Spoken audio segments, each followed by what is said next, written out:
Bienvenue sur Sexy Cars. Tesla et ses mises à jour sont au monde de l'automobile, ce que Enhance Auto est au monde des accessoiristes. Aujourd'hui, je vous présente l'énorme mise à jour qu'a fait Enhance Auto sur ses accessoires et cette mise à jour est gratuite. Donc on va découvrir de nouvelles fonctionnalités après le jingle.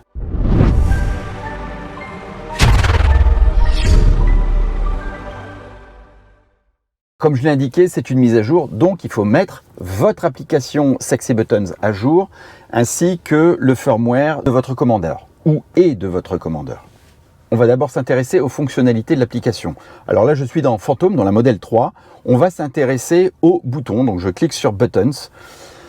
Et vous voyez ici que j'ai deux boutons d'enregistrer, Button 1, Button 2. Alors la première modification, vous pouvez appuyer sur un des boutons et vous voyez ici que votre bouton est renommé et j'avais demandé à Enhance Auto s'il y avait possibilité de faire en sorte qu'on puisse renommer les boutons. Et d'ailleurs, toutes les mises à jour que vous verrez dans cette vidéo est le fruit d'échanges entre les utilisateurs et Enhance Auto. C'est une entreprise qui est à l'écoute des utilisateurs. Toutes les fonctionnalités vous plairont pas, mais plairont forcément à un certain nombre de personnes qui l'ont demandé. Vous savez que sur cette interface-là, par exemple, j'appuie sur le bouton derrière le volant. Vous voyez le X qui s'allume ici en incrustation. Si je vais celui qui est derrière l'écran, je clique dessus, c'est le Y qui s'allume. Donc on a pu identifier ainsi les boutons qui ont été utilisés. Mon bouton X derrière le volant, j'ai envie de l'appeler volant pour savoir exactement, une fois que je suis sur l'application, où est ce bouton. Donc vous appuyez sur le X, vous rappuyez sur le bouton ici au centre, et là vous voyez Button 1, je peux le nommer volant.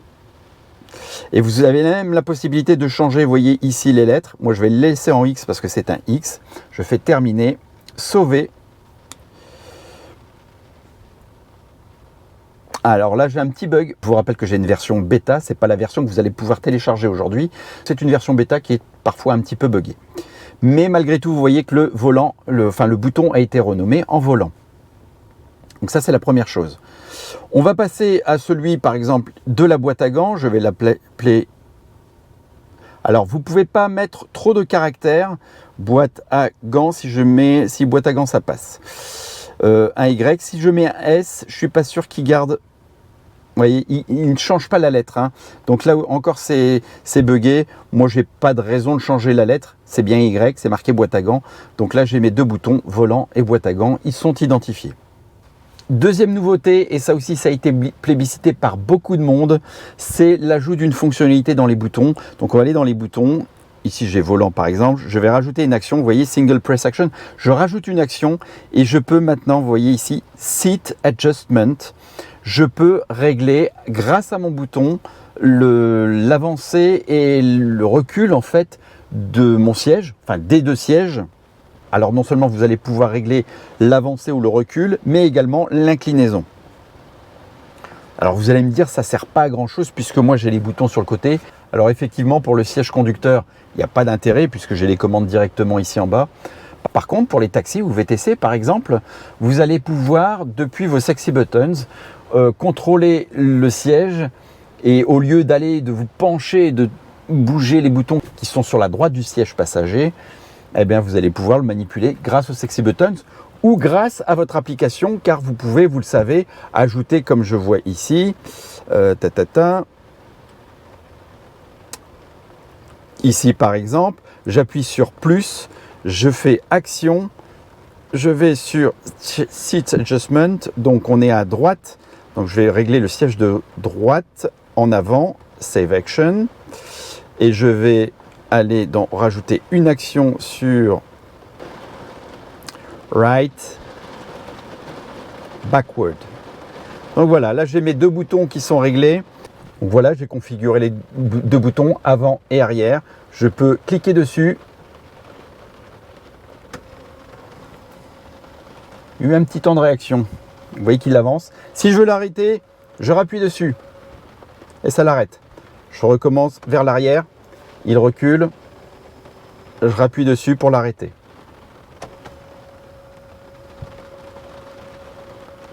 Je ne vous montre pas l'inclinaison, ça marche exactement de la même manière. Allez, troisième grosse nouveauté, et pour moi c'est la plus importante, on l'avait évoqué sur les réseaux sociaux, on avait des petites pistes, eh bien c'est l'apparition des macros. On va pouvoir cumuler ainsi jusqu'à 3 actions sur un seul bouton. Je vais vous faire la démonstration tout de suite. Alors pour ça, on se rend également dans le menu boutons, buttons, et on va aller par exemple sur le volant. Et ici, vous avez sur le volant, je n'ai pas encore affecté d'action, j'affecte une action. On va dire par exemple, alors ça c'est une macro que j'avais suggérée sur Twitter et ils m'ont écouté, ils ont utilisé cette macro. Par exemple, je veux ouvrir mon frunk. Voilà, je fais ouvrir mon frunk. Je sauve l'action et à partir du moment où vous sauvez l'action, vous avez en dessous, vous voyez, Add another action.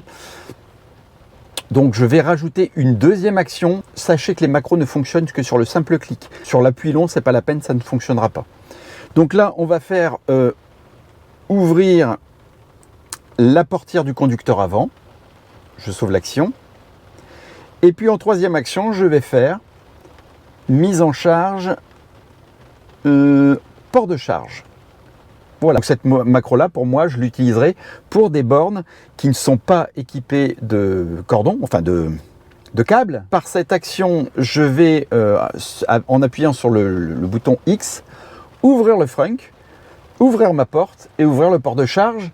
Je vais récupérer mon câble dans le frunk. Je vais m'approcher du port de charge qui sera déjà ouvert. Et puis comme ça, je pourrai me brancher sur une borne publique. Autre nouveauté, on va s'intéresser maintenant au dashboard. Vous cliquez sur la petite flèche ici et vous avez un nouveau dashboard qui est affiché avec maintenant la possibilité, vous voyez, d'avoir vos boutons sur le côté. Donc vous avez en même temps votre tableau de bord et vos boutons sur le côté.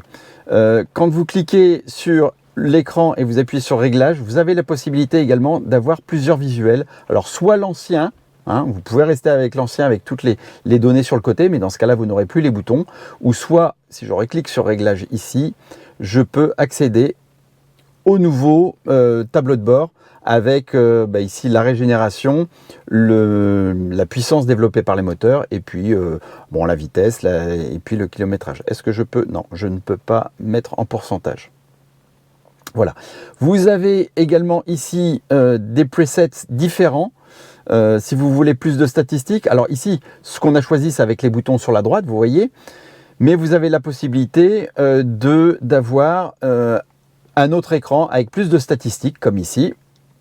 Voilà, on va revenir en arrière, Presets, et puis ici, un autre choix avec 3 boutons seulement, donc un écran plus généreux ici, mais seulement avec 3 boutons. Et enfin, un preset customisé pour vous, c'est-à-dire que si ces presets-là ne vous intéressent pas, vous pourrez personnaliser complètement votre dashboard. Concernant l'apparence, c'est un petit peu comme les écrans qu'on rencontre en additionnel. Vous avez le choix ici, vous voyez, entre Dark, Light ou Auto, c'est-à-dire que ça va se régler en fonction de votre écran intérieur de Tesla. Quand la nuit va tomber, vous allez systématiquement tomber sur le Dark. Autre grosse nouveauté, c'est l'une des fonctionnalités qui a été le plus demandée par les utilisateurs. Et ça va vous étonner. En effet, un certain nombre d'utilisateurs de dual motor, je ne dis pas long range parce que moi j'ai une long range mais propulsion, donc un certain nombre d'utilisateurs de dual motor voulaient désactiver le moteur avant pour des questions d'économie d'énergie. Vous allez pouvoir désactiver ou le moteur avant ou le moteur arrière. Alors par contre, ce n'est pas la fonction drift. Tous les organes de sécurité restent actifs, la régénération fonctionne encore. Malheureusement, mes 2 Tesla sont en propulsion, donc je ne peux pas vous montrer cette fonctionnalité aujourd'hui. Mais vous pourrez regarder de votre côté en regardant votre application. Et enfin, dernière nouveauté, enfin c'est pas vraiment une nouveauté parce que je vous l'avais annoncé dans la dernière vidéo, c'est la fonction Cloud. Vous allez pouvoir saisir les identifiants de votre Tesla. Alors je sais qu'ils vont dire « Oh là là, j'ouvre ma voiture à une application Enhance Auto qui n'est pas... » Voilà. C'est complètement facultatif, vous n'êtes pas obligé de le faire. Personnellement, je l'ai fait. Quels sont les avantages de ce cloud? Eh bien, il y en aura beaucoup, mais la première que j'avais énoncée, c'était la possibilité de synchroniser la température affichée par le knob et la température affichée par l'écran Tesla.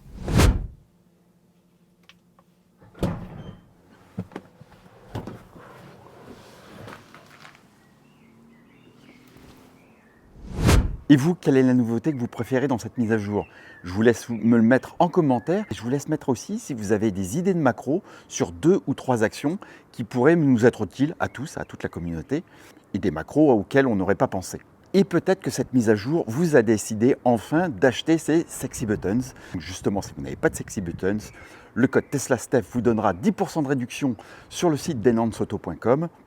Merci à tous ceux qui m'ont fait confiance et qui ont utilisé mon code. Il ne vous reste plus qu'à télécharger la mise à jour. Moi, il ne me reste plus qu'à vous saluer. Portez-vous bien, comme les cathodes de vos batteries. Restez positifs. Ciao, ciao.